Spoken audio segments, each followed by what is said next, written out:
Good afternoon, everyone. It's a pleasure to be here. My topic for today is around advantage feedstocks for the petrochemical sector and its importance given the threats of recycling on virgin production. So we're going to cover some of these topics have been covered already this morning a little bit. So ethylene demand, the role of the feedstock advantage, the investments we're seeing in the US and the Middle East, and a short-term, medium-term outlook for the ethylene market to try and put this into context. So, ethylene demand, role of feedstock advantage. People have talked about this, we've seen this morning. What we're looking at is current ethylene demand is about 164 million tonnes a year. Globally, growth rates, GDP plus, arguably declining down to about 1.1 times global GDP, but we're looking at over 3% per annum compound average growth rate. Vast majority of ethylene is in polyethylene, which has some recycling issues. But you can see our forecasts for the next 6 or 7 years really indicate fairly strong demand growth. We're not forecasting an economic recession.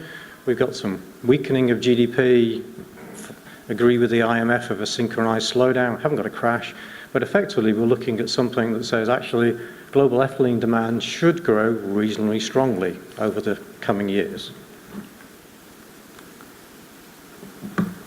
So who makes money? Yeah. If you're in China, methanol to olefins, 2013, you didn't really make very much. Yeah. Methanol was going tight, methanol was being priced as an olefin feedstock. Who were the people making money? Who were the players making money? It was, not surprisingly, those in the Middle East and North America that were using gas-based feedstocks, where the ethane was at a methane type price, regulated low. What you can see from the pink area is the typical pricing in that regime, which was really reflecting the marginal source of supply for ethylene derivatives, which was a naphtha-based cracker in Asia. If you're in the Middle East, in ethane, North America in ethane, North America on LPG, even China with coal, there was a significant margin available to you. Feedstock advantage can be very significant. And a big chunk of the industry is operating on a crude-based feedstock. So this gives a clear investment signal as to if you want to produce commodity chemicals and you want to make money at it, what you really need to do is capture the advantages of scale, but source an advantage feedstock. This is really explaining the investment wave. And if we look at our outlooks, what you can see on the chart on the left-hand side is we're showing Brent crude, US natural gas, US ethane, China naphtha, European naphtha. The naphthas are crude derived. The primary driver of naphtha price is crude price. The crack spread is quite secondary. It's all about the crude price outlook. We've got a world where we've got OPEC restraint. We're expecting crude prices to be volatile but stay at current levels. US natural gas we think will remain low.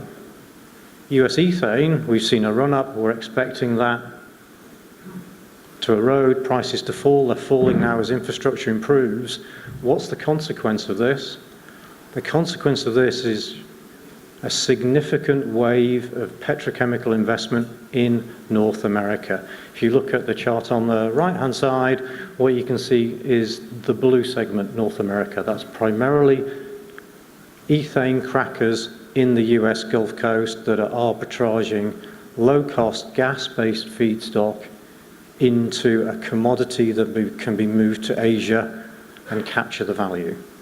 We're also seeing, though, significant investment in China and the Middle East around, for China, close to the demand center, Middle East, a monetization strategy. But a lot of the investment is really following the margin as to which feedstock drives advantage on capital deployment and maximizing margin. So what have we seen? US ethane is readily available. We've had a revolution in exploration. We have got shale gas in the US. That shale gas is a mix of wet and dry. The wet material has significant natural gas liquids. At a sustained high oil price, there is an incentive to monetize those resources, go for wet gas, significant production of ethane. As we go forwards in time, what we're showing in the dark line is cracker demand for ethane, and the dotted line, what happens if we add on exports, because export terminals are coming into play. 2030, there is the potential risk in the US ethane goes short. A lot depends upon export capabilities, but we've already got US ethane going to Europe, US ethane going to Brazil, US ethane going to India, US ethane making its way to China as a feedstock on the basis of capturing that advantage. The issue is the further you move it, the less the advantage you have, because ethane is costly to move. But we see US ethane being readily available for a significant period of time going forward, really driven by the strong resources in gas and the availability of natural gas liquids. So this is our ethane feedstock price. What's happened is you can see 2012 and the ramp up in 2018, 19 is when people started to think about, do these investments make sense? But the big driver was actually in 2015, 16, the collapse in crude price. But we're expecting US ethane prices to remain low, creep up a little bit, because as these crackers come on, ethane needs to be sourced from more distant areas in the US Gulf Coast. Infrastructure needs to be put in place. But fundamentally, it's a low-cost feedstock. And a low-cost feedstock drives a very low cost of production. What we're showing is an extract from our ethylene asset cost tool, where we model every steam cracker in the world, their economics. So what drives the economics? It's location, it's their manpower, it's their utilities, it's co-product credits, it's scale, but it's primarily feedstock. And you can see where we shift. That shoulder is where we shift from an ethane/LPG mix to more of a naphtha mix. You can see the growth rates we've got. Now, what you need to, if you want to be the most profitable asset in ethylene production, you want to be on the left-hand side of the curve. You want to access that low-cost feedstock. Logistics of product can be an issue. That's why we're seeing investment in the US Gulf Coast. But that curve is very, very steep. If you want to have a modest return, go for naphtha in Asia. You want to print money, go for ethane in the US if you've got the derivative capacity. Oh, wrong way. So what are we seeing? We're seeing a huge wave in cracker investments. The first wave that's built, firm, likely. I won't read the list, but you can see there's another wave coming as the industry is comfortable. Oil prices are going to stay reasonably high. Ethane prices are going to weaken off. That margin is returning, and people are very keen to capture it and making billion-dollar investments in the US currently, and another wave we expect to come. So, what's happening elsewhere? Middle East. The Middle East is investing in petrochemicals in a big way. Why? They fear the energy transition. Electrification of the vehicle fleet means transport demand growth is going to slow. At some point, demand for gasoline will fall. We're all very comfortable that petrochemical growth rates remain higher than GDP on a percentage terms, and recycling isn't a big deal for the next 10 years. What that means is growth in petrochemicals outpaces growth in transport fuels. The demand for hydrocarbons remains strong. How do you secure your offtake of crude? You invest in petrochemicals rather than simply transport fuels. So what we're looking at is a huge number of Middle East national oil companies focused on integrated refining chemical developments as a means of monetizing their resources. You've got acquisitions at play. This table is slightly out of date because Lanxess is now 100% owned by Aramco, but Aramco is building and acquiring. It has the aspiration for 3 million barrels a day, equivalent of petrochemical capacity. Now, 3 million barrels a day, depends on the crude you pick, that's about 150 million tons a year. We just showed you earlier on, the petrochemical industry is 330 million tons a year. So Aramco's aspirations would be, if they were to achieve it today, would be to supply half the chemical market.